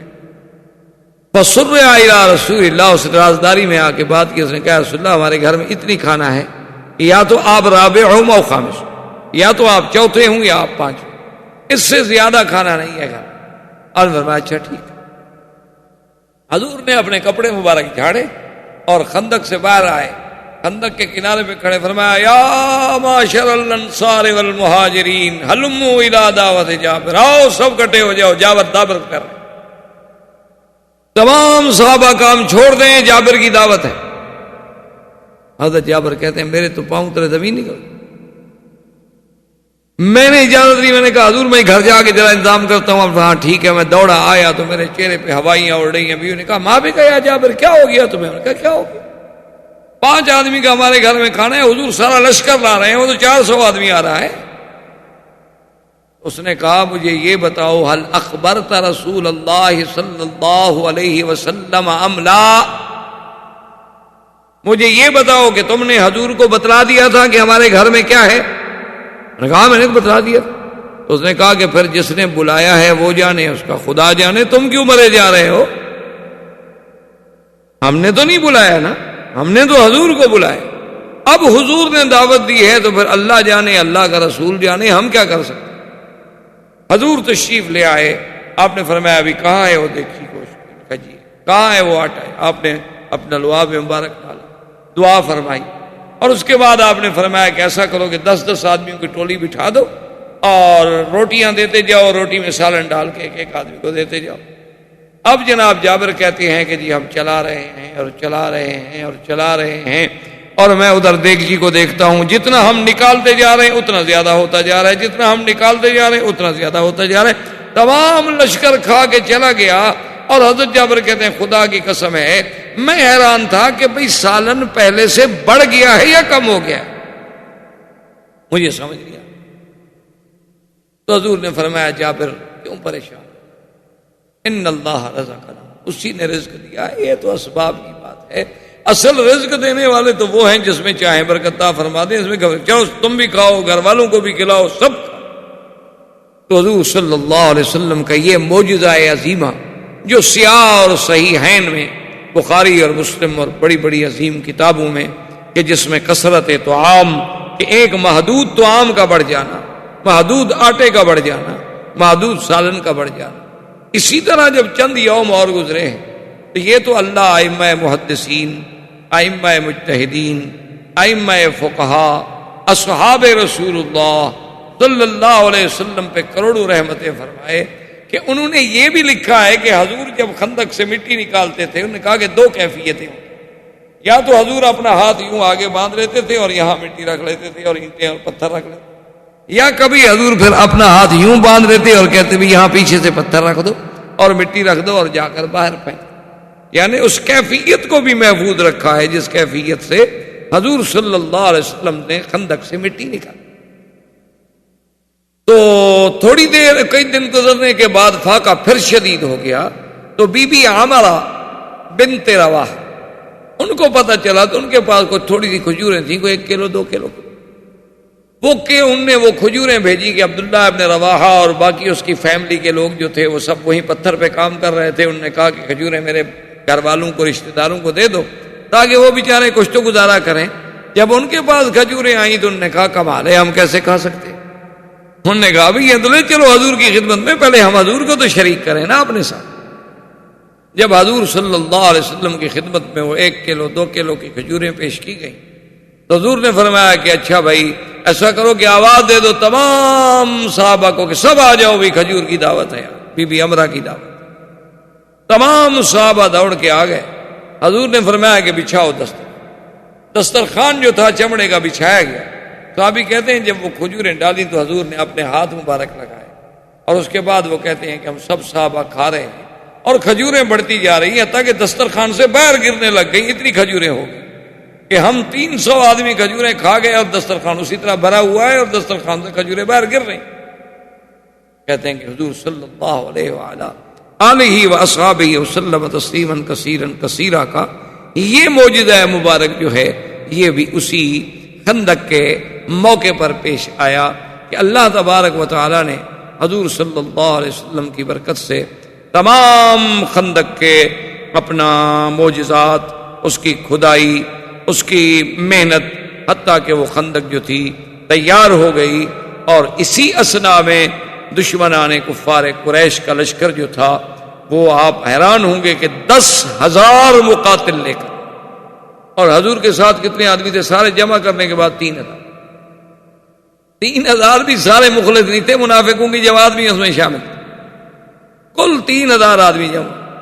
اور مدینہ منورہ میں حضور پاک نے حکم دے دیا کہ جتنے بچے ہیں، عورتیں ہیں اور جتنے معذور بوڑھے ہیں وہ ایک بڑے قلعے میں، بڑے گھر میں جمع ہو جائیں تاکہ علیحدہ علیحدہ نہ ہوں۔ خدا نہ خواستہ ہم سب جوان تو ادھر لگے ہوئے ہیں، اگر کوئی دشمن حملہ کر دے تو ایک ایک گھر سے تو نہ پکڑ کے بچوں کو لے جائے، کم از کم ایک جگہ تو کہ ان کی حفاظت کرنا ہمارے لیے آسان ہو جائے، مشکل نہ ہو۔ تو ابو سفیان اپنے 10,000 لشکر کو لے کر اور حیی ابن اخطب، سلام اور بڑے بڑے یہودیوں کے سربراہ یہ سارے کے سارے آئے۔ ان کو بھی پتا تھا کہ وہ 3 حرات ہیں، ان حرات سے تو ہم مدینے جا نہیں سکتے۔ ان کو بھی پتا تھا کہ بنی قریظہ کے ساتھ سرکار دو جہاں کا معاہدہ ہے، ہم ادھر سے بھی نہیں جا سکتے۔ تو اسی لیے انہوں نے بھی اسی شمال کے علاقے کو تجویز کیا اور اسی شمال میں آگے پڑاؤ ڈالے اور جبل احد تک کیمپ لگتے گئے، کیونکہ 10,000 آدمیوں کے لیے خیمے لگانے ہوں، ایک ایک خیمے میں اگر 8 آدمی ہوں تو کتنے خیمے لگیں گے؟ ہزاروں خیمے لگ گئے۔ اور وہاں ان کے لشکر، اونٹ، دولت، پیسہ، مال، وہ تو بالکل یعنی تیار ہو کر آئے تھے۔ اس طرح دشمنوں کی فوجیں ٹکرائیں اور مسلمانوں کے لیے خدا کی قدرت یہ ہے کہ ایک عجیب ہے۔ منافقوں نے جب دیکھا بھی 10,000 کا لشکر ہے، 10,000 سے کون لڑے؟ منافق نکل گئے۔ منافقوں کے نکلنے کے بعد خدا کی قدرت یہ ہے کہ مسلمان جو تھے بیچارے کمزور دل کے، ان کے بھی پاؤں اکھڑ گئے۔ انہوں نے کہا 10,000 آدمی سے کیسے لڑ سکتے ہیں؟ آپ سوچ سکتے ہیں کہ اس وقت میرے آقا پر اور آپ کے پروانوں پہ کیا گزری ہوگی کہ جب صبح کو اٹھے تو صرف 300 آدمی حضور کے ساتھ اور باقی سب گھروں میں چلے گئے، پکے مسلمان، صحیح العقیدہ مسلمان، لیکن پاؤں ڈرس گئے۔ اسی لیے قرآن کہتے ہیں نا ہنالک ابتلی المؤمنون وزلزلوا زلزالا شدیدا، یہ وہ تھا ابتلا مومنوں پر کہ ہل گئے جیسے زمین میں زلزلہ۔ اسی لیے قرآن نے نقشہ کھینچا ہے اذ جاؤکم من فوقکم ومن اسفل منکم واذ زاغت الابصار، کہ جب دشمن تمہارے اوپر سے بھی اور تمہارے نیچے سے بھی، دونوں طرف سے تمہیں گھیرے میں لے لیا، آنکھیں تمہاری پھٹی کی پھٹی رہ گئی۔ وبلغت القلوب الحناجر، اور جب تمہارے دل جو تھے نکل کے یہاں گلے میں آ، وَتَظُنُّونَ بِاللَّهِ الظُّنُونَا، اور اس وقت تم گمان کرتے تھے اللہ پر گمان کرنا کہ ہائے ہم اس حال میں، پتہ نہیں خدا ہماری مدد کب کرے گا، پتہ نہیں خدا کی مدد کب آئے۔ هُنَالِكَ ابْتُلِيَ الْمُؤْمِنُونَ وَزُلْزِلُوا زِلْزَالًا شَدِيدًا وَإِذْ يَقُولُ الْمُنَافِقُونَ وَالَّذِينَ فِي قُلُوبِهِم مَّرَضٌ مَّا وَعَدَنَا اللَّهُ وَرَسُولُهُ إِلَّا غُرُورًا، اور یہ وہی وقت تھا کہ جب منافق کہتے تھے کہ اللہ کے رسول نے جو باتیں کی ہیں وہ تو دھوکہ ہے، کہاں مدد آئے گی، کہاں نصرت آئے گی، اب تو ہم ایسے پھنسے ہیں کہ بس ان 2 چکی کے پارٹوں میں پس کے رہ جائیں گے، ہماری کوئی حفاظت کرنے والا بھی نہیں ہوگا۔ اس منظر میں یہ واقعہ تھا، زندگی باقی تو بات باقی۔ والسلام علیکم ورحمۃ اللہ وبرکاتہ۔ برادران اسلام، واجب الاحترام بزرگوں، دوستوں اور بھائیوں، دروس سیرہ نبویہ کا سلسلہ اللہ تبارک و تعالیٰ کے فضل و منت سے سرکار دو جہاں صلی اللہ علیہ وسلم کی ولادت مبارکہ سے لے کر غزوہ احد تک اور اس کے بعد جلائے بنی نذیر اور اس کے بعد غزوہ احد تک ہم پہنچے۔ غزوہ احد کے بعد جلائے بنی نذیر کے بعد غزوہ خندق۔ غزوہ خندق کو غزوہ خندق بھی کہا جاتا ہے اور غزوۃ الاحزاب بھی کہا جاتا ہے۔ غزوہ خندق کو خندق تو اس لیے کہا جاتا ہے کہ سرکار دو جہاں صلی اللہ علیہ وسلم نے حضرت سلمان فارسی رضی اللہ تعالی عنہ کے مشورے پر خندق کھدوانے کا حکم دیا اور خندق کھدوائی گئی، اس لیے اس مناسبت سے اس غزوے کو غزوہ خندق بھی کہا جاتا ہے۔ غزوہ اور سرایہ میں فرق ہی یہ ہوتا ہے کہ جس جنگ میں سرکار دو جہاں صلی اللہ علیہ وسلم بذات ہی خود تشریف فرما ہوں وہ غزوہ ہو۔ اگر حضور صلی اللہ علیہ وسلم لشکر بھیجیں اور آپ تشریف نہ لے جائیں تو اس کو سریہ کہا جاتا ہے۔ اسی لیے محدثین کرام رضوان اللہ علیہم اجمعین نے سرکار دو جہاں کے غزوات اور سرایہ کو علیحدہ علیحدہ ابواب میں ذکر کیا ہے۔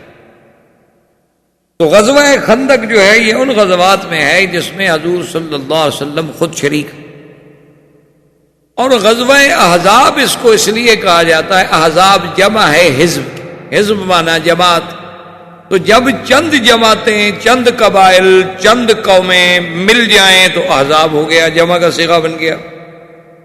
تو بنی نذیر کے اجلاء یعنی جلا وطن کرنے کے بعد بنو نذیر کے یہودیوں میں جو بڑے بڑے ان کے سردار تھے، حیی ابن اخطب،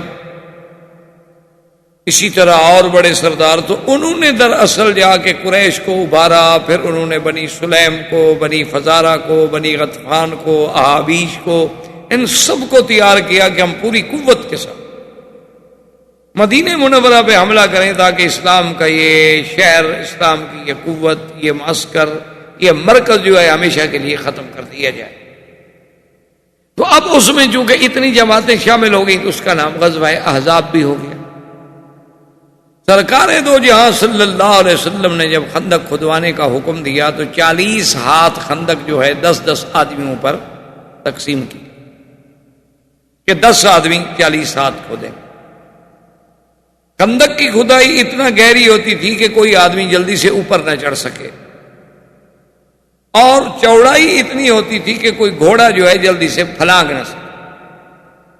تو میں نے عرض کر دیا تھا کہ 3 اطراف جو تھی ان میں حرات تھے، اور ایک طرف میں بنی قریظہ یہودیوں کا بہت بڑا گڑھ تھا، مرکز تھا، قلعے تھے، اور بنی قریظہ جو ہیں وہ حضور صلی اللہ علیہ وسلم کے ساتھ معاہدے میں شریک تھے کہ ہم آپ کے دشمنوں کی مدد نہیں کریں گے۔ تو اس طرف سے حضور صلی اللہ علیہ وسلم چونکہ مطمئن تھے تو اب صرف وہ علاقہ تھا جو مدینے کے شمال میں آتا، تو اسی لیے وہاں خندق کو کھودا گیا اور اس کو لمبا اتنا کیا گیا کہ ادھر مدینہ منورہ سے ٹکرا جائے اور ادھر جبل اسیر سے ٹکرا جائے۔ اسی اثنا میں ابو سفیان کی قیادت میں، کیونکہ ابو سفیان ابھی اسلام نہیں لائے تھے اور مکے کے سب سے بڑے سردار اس وقت ابو سفیان تھے، اور ابو سفیان کے دل میں بڑی عداوتیں بھی تھیں کہ اصل جو بدر میں مار کھائی تھی کافروں نے اس کا سبب تو ابو سفیان کا قافلہ تھا، اور پھر احد کی لڑائی میں ان کی قیادت کرنے والا بھی ابو سفیان تھا۔ تو احد کی لڑائی میں اس میں تو کوئی شک نہیں کہ صحابہ کو بڑی تکلیفیں پہنچی، لیکن مشرکین کو بھی تو کچھ نہیں ملا، نہ مدینہ فتح ہوا، نہ مدینے پہ قبضہ کر سکے، نہ کوئی مسلمانوں سے قید ہوا، نہ کوئی ان کو مال غنیمت حاصل آیا، وہ تو جیسے آئے تھے اسی طرح لوٹ گئے. تو وہ بھی ابو سفیان کے دل میں ایک بہت بڑی خلش تھی. تو اس لیے وہ 10,000 کا لشکر لے کر، اور اس زمانے میں 10,000 لڑائی کرنے والے مقاتل، یعنی 10,000 جوان لڑنے کے لیے تیار ہو کے آئے. یہ کوئی معمولی سا حملہ نہیں شمار ہوتا تھا. اور مسلمانوں کی تعداد جو تھی صرف 3,000. جب یہ لشکر آ گیا اور شمال مغرب میں انہوں نے پڑاؤ ڈال دیا، وہ تو ایک بستی آباد ہو گئی. انہوں نے خندق کے اس طرف، اور جب انہوں نے آ کے خندق کو دیکھا تو ابو سفیان نے کہا کہ ھذا اول مکیدۃ فی الحرب، بھئی یہ تو کوئی جنگی بڑی پہلی چال ہے، ہم نے تو آج تک نہیں دیکھی خندق. کیونکہ مکے والوں نے تو کبھی خندق دیکھی بھی نہیں تھی، نہ مدینے والوں نے دیکھی تھی. وہ تو حضرت سلمان نے بتلایا تھا کہ فارس کے لوگ جب اپنے دشمن کو روکنا چاہتے ہیں تو ایسے درمیان میں خندقیں کھود دیتے. تو کہنے لگا کہ یہ بہرحال ایک جنگی چال ہے، اس پر ہمیں سوچنا پڑے گا، ہمارے لیے ہے نئی بات. ادھر جناب جب یعنی محاصرہ روز بروز تنگ ہوتا چلا گیا، اور خدا کی قدرت یہ ہے کہ حالات ایسے پیدا ہو گئے کہ ابو سفیان نے ہویی ابن اخطب، جو سب سے بڑا یہودیوں کا سردار تھا، اس سے کہا کہ بھئی جا کے بنو قریظہ سے بات کرو، وہ تو تمہارے یہودی ہیں، ورنہ مسلمانوں سے ہم اس حال میں نہیں لڑ سکتے. چاہے ان کے پاس 3,000 آدمی ہیں، زیادہ آدمی نہیں ہیں، لیکن درمیان میں خندق ہے. اگر وہ صرف ایک صف بنا کر خندق کے مقابلے پر تیر اندازوں کی بٹھا دیں تو ہمارا تو کوئی آدمی خندق عبور کر ہی نہیں سکتا. جا کے بنو قریظہ سے بات کرو. اب ہمارے پاس ایک ہی راستہ ہے کہ بنو قریظہ اللہ کے نبی کے ساتھ جو معاہدہ کیا ہے وہ توڑ دیں اور ہمیں راستہ دیں. تو جب بنو قریظہ ہمیں راستہ دیں گے تو ہم اپنی آدھی فوجیں جو ہیں بنی قریظہ کی طرف سے، یعنی جنوب شرق کی طرف سے، اور آدھی فوجیں جو ہیں شمال کی طرف سے، تو جب ادھر سے ہم داخل ہوں گے تو مسلمان ادھر متوجہ ہوں گے، پھر ہم خندق عبور کر لیں، ورنہ تو خندق کا عبور کرنا بڑا مسئلہ ہے. وہ یہ ابن اخطب جو ہے وہ جبل احد کے پیچھے سے بہت لمبا چکر کاٹ کے، کیونکہ اب وہ شمال سے جنوب شرق میں آنا چاہتا ہے، مسلمانوں سے تو گزر نہیں سکتا، تو پیچھے سے جاتے ہوئے وہ جناب بنو قریظہ کے حصون پہ، ان کے قلعے تھے بڑے بڑے، ان کے محلات تھے، بڑی دیواریں تھیں بڑی، وہاں پہنچا. اس کے ساتھ 2 آدمی اور بھی تھے، اور اس نے بنی قریظہ کا جو سردار تھا اس کو آواز دی، کعب کو آواز دی، کعب القرظی کو. اس نے کہا کہ کعب، میں ہویی ابن اخطب ہوں اور میں تمہارے ساتھ بات کرنے کے لیے آیا ہوں. اور وہ اپنے محل پہ بیٹھا ہوا تھا، تو اس نے وہیں سے ملازم سے کہا کہ اس سے کہو میں تمہارے ساتھ کوئی بات نہیں کرنا چاہتا. اس نے کہا عجیب آدمی ہو تم، یہودی ہو، یہودیوں کے ایک قبیلے کے سردار ہو، اور تم بنی قریظہ کے سردار ہو، میں بنی نذیر کا سردار ہوں، ہم مذہب ہیں، ہم مسلک ہیں، میں تمہارے گھر پہ دروازے پہ چل کے آیا ہوں تمہارے لیے بات کرنے کے لیے، تم عجیب آدمی ہو، میرے ساتھ بات کرنے کے لیے بھی تیار نہیں ہو، یہ کیا بات ہوئی؟ تو میری بات نہ مانو لیکن میرے ساتھ بات تو کرو. اس نے کہا کہ دیکھو بھائی بات سنو، یہ ابن اخطب، ہمارا معاہدہ ہے محمد الرسول اللہ صلی اللہ علیہ وسلم، اور میں اپنا معاہدہ نہیں توڑنا چاہتا، میں اللہ کے نبی کے کسی دشمن سے بات بھی نہیں کرنا چاہتا، میں جانتا ہوں تم کیوں آیا. انہوں نے کہا عجیب آدمی، تم نے ایسے دل میں بیٹھ کے اندازہ لگا لیا ہے کہ میں کیوں آیا ہوں. تو اب اس نے ایک چبھتی ہوئی بات کی. اس نے کہا ہاں انک تخاف ان تاکل احدا من جشیشتک، کہ تم اس لیے ڈر رہے ہو کہ تمہارا کھانا دسترخوان پہ کوئی اور نہ کھائے. بخیل ہو نا تم، ذلیل آدمی ہو نا تم، گھٹیا آدمی ہو، سردار ہو تو کیا ہو گیا. اب اس کو غیرت جاگی، اچھا مجھے تانا دیتے. اس نے کہا جاؤ. وہ تو اس کے گھر میں جانا چاہتے تھے نا، اور یہ تانا جو تھا عرب برداشت نہیں کر سکتا تھا. کوئی اس کو کہے کہ تیرے دسترخوان پہ کھانا نہیں ملے گا، یا تمہارے گھر میں کسی کو روٹی نہیں ملتی ہے، تم روٹی کھلانے سے بخیل ہو، ڈرتے ہو. یہ تو ایسا تانا تھا کہ عرب کانپ جاتے تھے کہ یہ تو قیامت تک ہمارے دل میں عیب لگ جائے. اسی لیے وہ واقعہ ہے کہ جب سیدنا عثمان رضی اللہ تعالی عنہ کے زمانے میں قرآن شریف کی تدوین، قرآن شریف کی جمع ہو رہی تھی، آپ قرآن لکھا محفوظ کیا جا رہا تھا، تو وہ اس بستی کے لوگ جن کے پاس سیدنا موسیٰ علیہ السلام اور حضرت خضر گئے تھے اور انہوں نے کھانے سے انکار کر دیا تھا، سیدنا موسیٰ علیہ السلام گئے کہ ہم مسافر ہیں، مہمان ہیں، فَأَبَوْا أَن يُضَيِّفُوهُمَا، انہوں نے انکار کر دی ہم نہیں مہمان بناتے، ہمارے پاس کوئی کھانا وانا نہیں، جاؤ۔ انطاکیہ کی وہ بستی تھی، تو وہ بستی والے لوگ جو ہے ایک وفد لے کے صحابہ کی خدمت میں آئے، انہوں نے کہا بات یہ ہے کہ اللہ کے قرآن میں وہ واقعہ نقل ہو گیا ہے کہ ہمارے ان بڑوں نے پتہ نہیں کھانے کا انکار کیا تھا، بدبختوں نے کیا کیا تھا، ہم تو زندہ رہنے کے قابل نہیں رہے، سارے لوگ ہمیں تانا دیتے ہیں کہ کتنی لانتی تھے بستی والے کہ 2 مہمانوں کو کھانا بھی نہیں دے سکے،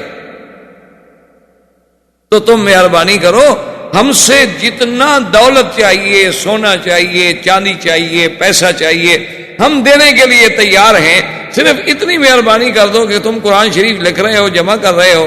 فَأَبَوْا أَن يُضَيِّفُوهُمَا میں با کا نیچے والا نقطہ جو ہے نا یہ اوپر لگا دو، تے بن جائے، بس ہمارا کام ہو جائے گا، کیونکہ اگر نیچے نقطہ لگائیں تو پڑھا جائے گا نا أَبَوْا أَن يُضَيِّفُوهُمَا، اور اوپر اگر 2 نقطے لگا دو تو فَأَتَوْا أَن يُضَيِّفُوهُمَا کہ بستی والے بھاگ کے آئے گا جی دعوت قبول کریں، تو انکار کے بجائے ان کی دعوت ہو جائے گی تو ہماری عزت بچ جائے گی۔ انہوں نے کہا بدبختو، عجیب لوگ ہو تم، اب اللہ کے قرآن کی زبر زیر بدل دیں گے، تم چاہے سارا ملک ہمیں دے دو، ہم خدا کا قرآن کیسے بدل سکتے؟ کیونکہ اگر ہم یہ صرف ایک نقطہ بدل دیں وہ تو پھر پورے قرآن میں تشکیک ہو گئی، چونکہ پورا واقعہ بدل گیا۔ یہ کیا کہہ رہے ہو؟ اور اللہ کا قرآن غیر محرف و غیر مبدل ہے، جس میں نہ نقطہ بڑھایا جا سکتا ہے نہ کم کیا جا سکتا ہے، تو اللہ کی حفاظت میں ہے۔ اگر ہم ایک جگہ لکھ دیں گے تو کیا ہو جائے گا؟ جو سینوں میں محفوظ ہو چکا ہے وہاں کون پڑھے گا؟ اسی لیے یہ بھی قرآن کا اس 21ویں صدی کا معجزہ سمجھیں کہ آج بھی جو پوری دنیا میں شیعہ یہ شور کرتا ہے کہ یہ قرآن ناقص ہے، محرف ہے، مبدل ہے، اور اصل قرآن جو ہے وہ مصحف علی اور مصحف فاطمہ ہے جو غار میں محفوظ ہے، اور منتظر مہدی کے پاس ہے، وہ جب آئیں گے تو وہ نکال کے لے آئیں گے، قائم آل محمد جب ظاہر ہوگا تو وہ لے کے آئے گا۔ تو اللہ کی شان دیکھیں کہ صنعا یمن میں سیدنا علی کے اپنے ایک ہاتھ اور قلم سے لکھا ہوا قرآن مل گیا، اور اس پر پوری دنیا کے بڑے بڑے جرمنی اور یورپ ان کے بڑے بڑے ماہرین جو ہیں آثار قدیمہ کے، ان کی تحقیق کے بعد یہ بات پایا، ثبوت کو پہنچ گئی کہ واقعی یہ اتنا 100 سال پہلے لکھا گیا ہے اور یہ صحیح نسخہ ہے۔ اور وہ اوراق مبارک اتنے بوسیدہ ہو چکے تھے کہ اس پہ پتہ نہیں کئی لاکھ ڈالر انہوں نے معاوضہ دیا ہے اس کمپنی کو کہ جو مثالے کے ساتھ ان کاغذوں کو پھر جوڑے اور ان کو پھر زندہ رکھے تاکہ وہ کاغذات پھٹ نہ جائیں۔ تو اب اس کو انہوں نے صنعا میں باقاعدہ وزارت الشؤون الاسلامیہ نے زیارت کے لیے رکھ دیا ہے، اور لاکھوں لوگوں نے جا کے اپنے آنکھوں سے دیکھا ہے، اور سیدنا علی کا جو اپنی قلم کا لکھا ہوا ہے قرآن اس میں، اور حضرت عثمان کے قرآن میں ایک زبر زیر کا فرق بھی نہیں۔ تو بہرحال جب اس کو اس کی بخل کا تانا دیا گیا تو اس نے بلا لیا اور بیٹھے تو حیی ابن اخطب بڑا چرب زبان تھا، بڑا بولنے والا آدمی تھا، اس نے کہا کہ آپ کیا بات کر رہے ہو، عجیب بات، میں نے ساری دنیا کو ہلا ڈالا کہ بھئی میں نے مکہ سے قریش کو نکالا، بنو غطفان کا 4000 کا لشکر لے کے آیا، بنو فزارہ، بنو سلیم، احابیش، ان سب لوگوں کو میں لے کے آیا کہ ایک ہی دفعہ مسلمانوں کی قوت کو ہمیشہ کے لیے ختم کر دیں۔ اب تم یہاں معاہدہ کر کے بیٹھے ہوئے، کیا معاہدہ ہے بھی تمہارا ان کے ساتھ؟ جب تم ان کو نبی نہیں مانتے، وہ تمہیں مسلمان نہیں مانتے، تو کس بات کا معاہدہ یار؟ عجیب بیوقوف آدمی ہو، تم ہمارا ساتھ دو تو ایک دن میں بات ختم ہو سکتی ہے، ان کے پاس کل 3000، ہمارے پاس 10,000 کا لشکر، صرف تم ہمیں راستہ دے دو، چلو بندے بھی نہ دو، اپنے بندے جنگ میں بھی نہ جھونکو، چلو کل تھوڑا بہت کوئی بہانہ بھی بن سکتا ہے کہ جی وہ ادھر سے عبور کر گئے، ہمیں خیال نہیں رہا، ورنہ ہم نے تو کوئی مدد نہیں کی۔ تو تم اس طرح کرو کہ ہمیں اپنے قبیلے سے گزرنے دو، ہم اپنی آدھی فوجیں جو ہے اس طرف ڈال دیتے ہیں تاکہ جنوب شرقی سے بھی حملہ ہو اور شمال سے بھی حملہ ہو، مسلمانوں کی قوت کو ہمیشہ کے لیے ختم کر۔ اور آخر میں آ کر وہ مان گیا، انہوں نے کہا کہ ٹھیک ہے ہم حضور کے ساتھ معاہدہ توڑتے۔ حضور صلی اللہ علیہ وسلم کو بھی اڑتی ہوئی خبر پہنچی کہ یہودی جو ہیں بنی قریظہ وہ تو معاہدہ توڑ رہے، اب اگر وہ معاہدہ توڑ دیں تو بات ہی ختم ہوگی، پر جنوب شرقی جو ہے وہ تو محفوظ نہ رہا مدینہ منورہ کا۔ تو حضور صلی اللہ علیہ وسلم نے فوراً دو حکم جاری کر، ایک تو آپ نے سعد ابن معاذ اور سعد ابن عبادہ رضی اللہ تعالی عنہما، یہ دونوں سعد اور حقیقتاً بھی سعد تھے، ان کو بلایا کہ دیکھو تمہارے تعلقات ہیں، چونکہ یہ دونوں جو تھے یہ قبیلہ اوس کے سردار تھے، اور قبیلہ اوس اور خزرج جو ہے، خزرج قبیلہ جو تھا ان کا تعلق تھا یہود بنی نذیر سے، وہ ان کے حلفاء تھے، اور قبیلہ اوس جو ہے یہ بنی قریظہ کا حلیف تھا۔ تو نے کہا کہ وہ تمہارے حلفاء ہیں، تمہارے ساتھ ان لوگوں کے پرانے تعلقات ہیں، اور پھر بنی قریظہ نے ہمارے ساتھ معاہدہ کیا ہے، تو ہمیں پتا چلا ہے کہ وہ معاہدہ توڑ رہے ہیں، غدر کر رہے ہیں، تم جا کے ان سے بات کرو، ایک تو پتا کرو کہ کیا واقعی معاہدہ توڑ رہے ہیں یا نہیں توڑ رہے، اگر نہیں توڑ رہے تو بات ختم ہو گئی، لیکن اگر وہ معاہدہ توڑ رہے ہیں تو انہیں مجبور کرو کہ بے وقوفو کیا کر رہے ہو تم، اللہ کے نبی کے ساتھ معاہدہ توڑ رہے ہیں۔ لیکن ایک بات کا خیال رکھنا کہ خبر جو بھی ہو اس کو کسی پہ ظاہر نہیں کرنا، واپس آ کر مجھے بتانا ہے، اور اگر میں صحابہ کے جمع غفیر میں بیٹھا ہوں تو پھر اشارے سے بات کرنی ہے، کنایے سے بات کرنی ہے، ظاہر نہیں کرنا، کیونکہ اگر یہ بات کا پتہ چل گیا تو مسلمانوں کو تو حوصلے پست ہو جائے۔ حضور صلی اللہ علیہ وسلم نے ایک فیصلہ یہ فرمایا اور دوسرا یہ حکم دیا کہ مدینہ منورہ میں تمام عورتوں کو، تمام بچوں کو، تمام بوڑھوں کو ایک بڑے محل میں، ایک بڑے مکان میں، ایک بڑی حویلی میں بند کر دیا جائے تاکہ وہ ایک جگہ محفوظ رہیں کہ ہم جوان تو سارے خندق پہ آئے ہوئے ہیں، مدینہ منورہ تو خالی ہے، اگر خدا نہ کرے کوئی دشمن حملہ کر دے تو پھر عورتوں اور بچوں کی حفاظت کرنا تو مشکل ہو جائے، ایک ایک گھر پہ کون پہرا دے؟ ایک جگہ جب وہ محفوظ ہوں گے تو اللہ رحمت کرے گا، پہلے تو کوئی حملے کرنے کی جرت بھی نہیں کرتا نا، اکیلی عورت ہے تو اٹھا لے گا، اور وہاں جو ہمارے صحابہ کمزور ہیں، ضعیف ہیں، بوڑھے ہیں، یہ بھی وہاں بھیج دیے جائے کیونکہ لڑ تو سکتے نہیں بیچارے، تو وہاں عورتوں کا ایک جگہ اجتماع کر دیا گیا۔ حضرت سعد واپس آئے اور وہ خبر لے آئے کہ یہودیوں نے معاہدہ توڑ دیا۔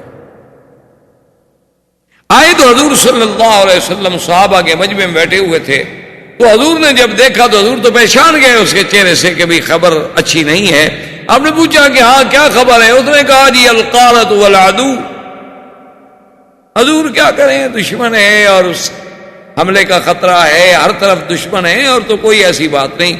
تو حضور نے فوراً اس کی بات کو رکھنے کے لیے فرمایا اللہ اکبر، اس میں ایک اظہار تھا کہ اللہ بڑا ہے، وہ اگر ہمیں نقصان پہنچانا چاہتے ہیں تو کیا کریں گے، اور دوسرا یہ اظہار تھا کہ مسلمان یہ سمجھیں کہ حضرت سعد اچھی خبر لائے ہیں، حضور خوش ہو کے اللہ اکبر کہہ رہے، لیکن وہ بات چھپی نہیں رہ سکتی، آخر وہ بات جو تھی نکلتے نکلتے مسلمانوں کے پاس بھی پہنچ گئی کہ بنو قریظہ نے عہد توڑ دیا ہے۔ نتیجہ یہ نکلا کہ جو منافقین تھے وہ فوراً بھاگ گئے، اور جو مسلمان تھے بیچارے ضعیف اور کمزور دل وہ بھی بھاگ گئے۔ حضور جب صبح کو اٹھے تو 3000 میں باقی 300 آدمی ساتھ۔ احباب کرام، اس کے بعد اب آپ اس مبارک سلسلے کی CD نمبر 20 سماعت فرمائیں۔